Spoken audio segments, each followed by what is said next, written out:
20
a year of will our lives ever be the same?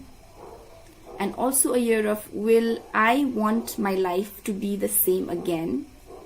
So would you throw 2020 rough draft in a bin, or would you create a masterpiece out of it? Welcome to another episode of Lekhakra Lockdown. In today's episode, we have Abhilasha Rayamjhi to talk about lockdown and her writings.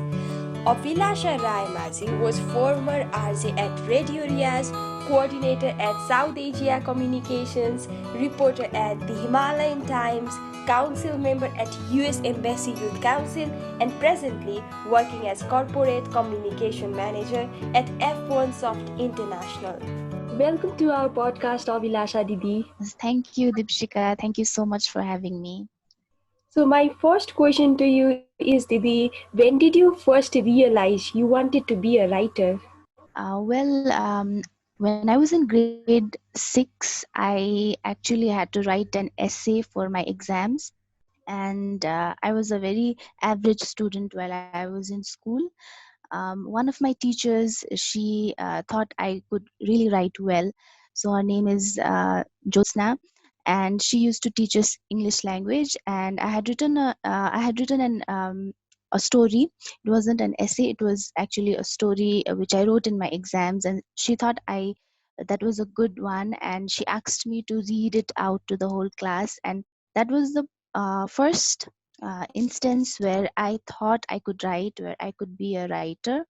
So that was the first time when I actually felt like I could write articles in my school magazine. Then I started working with the Himalayan Times as a journalist for about 1.5 years. So my articles got published. So during those times when I was writing and getting published, I realized I could actually write. But the first thing that inspired me is definitely the encouragement from my teacher when I was in school. And at that point I thought, yes, I could write, and I could someday become a writer. Thank you, Didi, for sharing us realization moment. So my other question is, like, most of the writer explains that they have their one writing schedule. Some prefer writing at afternoon, evening, or let us say personal preferences on the time when they actually wanted to write. So for you, what is your work schedule like when you are writing? Do you completely focus only on your writing, or do you balance your work and writing period?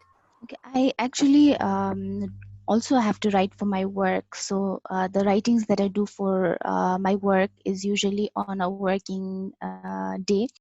So when I go to office, I write. So those are mostly technical writings. But the other kind of creative writings which I do is usually, it doesn't really have a time schedule. Whenever I get that creative urge to write, or whenever I feel frustrated about some situation, then I write. It's the situation that makes me write. And for a writing practice, I also do a wild writing practice, which is where I set a timer for 15 minutes, and I read a poetry, or I read something, and then that inspires me, line inspires me, or the essence of that article inspires me, and then I take it from there, and I sit down and write for 15 to 20 minutes. Like, then I don't edit so much about what I'm writing. I just go in the flow, and then I write whatever I feel like writing. So that's but I don't really have a writing schedule where I have to write, but usually in the mornings I'm more creative, rather than in the nights or evenings. So during mornings, because in the mornings I'm not very I'm not very conscious about what I write, because when we are conscious about what we write, we edit a lot, and then the real feelings do not come out. So it's usually in the mornings, or when I feel very angry and frustrated about a situation, or when I'm very inspired. So it's like writing is like a friend to me. Whenever I have something that's boiling inside me, or whenever I have the feeling of happiness, I want to share that through my writing. So that's when I write. There's just not a particular time, but usually whenever there is deep surge of emotions inside me, I write. Thank you, Didi. So before asking you further questions, actually, me and my audience want to hear your creation. Okay, so I have written something on the taboo that we have around menstruation. I had written an article, but I have also written a poem about it. So maybe I think I should read that. It's called "Because I'm a Woman and I Bleed." Because I'm a woman and I bleed, I'm treated like an untouchable. I'm considered impure and avoided. Because I'm a woman and I bleed, I cannot enter the kitchen, not even a step ahead of the kitchen door. Because I'm a woman and I bleed, everything that I touch becomes impure. Who made these rules, anyways? Ages ago, when women worked hard for days, in the days they bled and were in unbearable pain, they were meant to rest. But now things have changed. Women are educated and get help. However, the society's mentality is still the same. Forget about conservatives and extremists. Even those who went to schools are fools who believe women who bleed are unacceptable. Why are we made to feel bad about being a woman? Why are we considered impure because we bleed?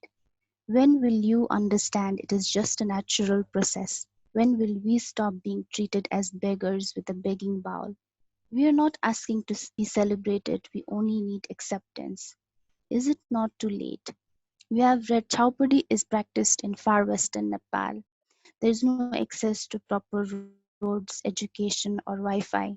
But what about the cities with educated families and younger generation? Hypocrisy and superstition still exist. An improvised version of the same Chaupadi practice prevails, where a daughter is humiliated and kept in a corner, prohibited to sit on the dining table, because she is a woman and she bleeds. Thank you. Thank you, Didi. I'm very grateful that you raised social issues in your poetry.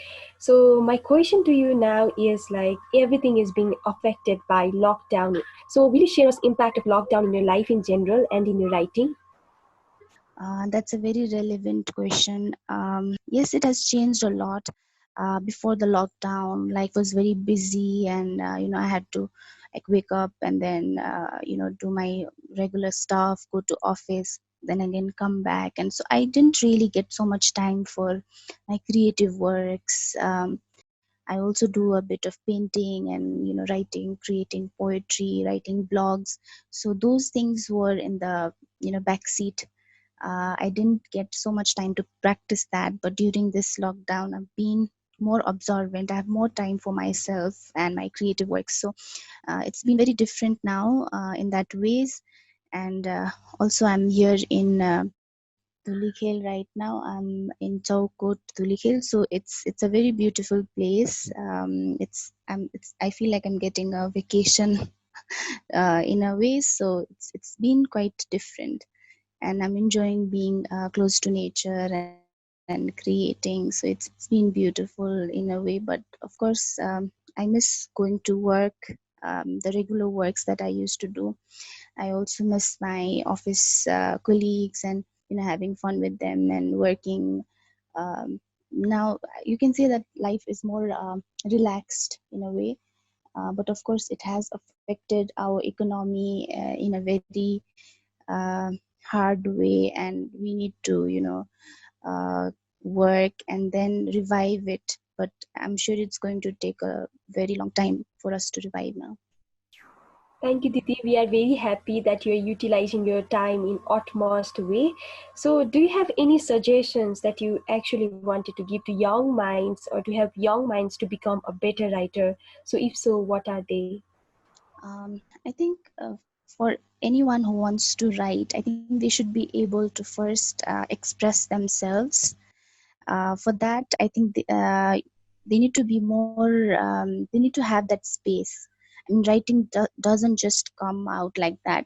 You cannot say, okay, I'm going to be a writer, and then you become a writer. But it's a process, and you should enjoy that process.